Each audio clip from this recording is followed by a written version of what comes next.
নমস্কার বন্ধুরা, স্বাগত জানাই বং ফুটবলারে। আশা করি তোমরা সকলেই সুস্থ ও ভালো আছো। যেহেতু এখানে আপনারা সমস্ত রকম খেলার আপডেট পেয়ে যাবেন, তাই চ্যানেলটিকে লাইক করে সাবস্ক্রাইব করে বেল আইকনটি প্রেস করে নোটিফিকেশন অল করে রাখবেন।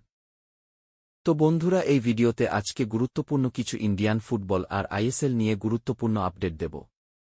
মোহনবাগান দল কি সত্যিই কি টম আলড্রেডকে ছেড়ে দিতে পারে? তিনি কোনো দলে যেতে পারেন।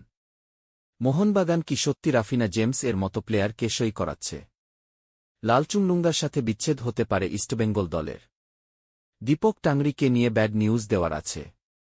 তার পাশাপাশি আইএসএল ও সুপার কাপ নিয়ে গুরুত্বপূর্ণ কিছু আপডেট দেওয়ার আছে। এবং ভিডিওটা শেষ পর্যন্ত দেখার অনুরোধ রইল।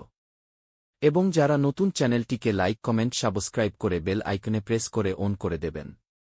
সবার প্রথম তোমাদের আদ্রিয়ান লুনার আপডেটটা দিই।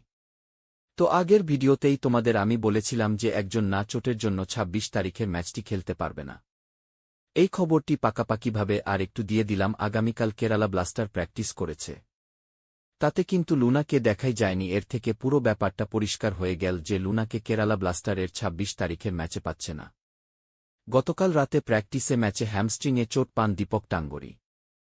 দীপক টাঙ্গরির জায়গায় শুরু করতে পারেন গ্লেন মার্টিন্স। তো বন্ধুরা, এরপর বলি, লালচুংলুঙ্গা তার খেলায় কিন্তু খুশি নয়। ইস্টবেঙ্গল ম্যানেজমেন্ট তাকে কিন্তু ছেড়ে দিচ্ছে, এইটুকু শিওর।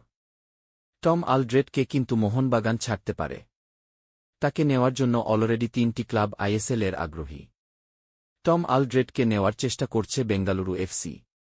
টম আলড্রেড কি যদি মোহনবাগান ছেড়ে দেয়, তাহলে আমি পার্সোনালভাবে খুব দুঃখ পাব। আর এই আপডেটটা তোমাদের জানাব।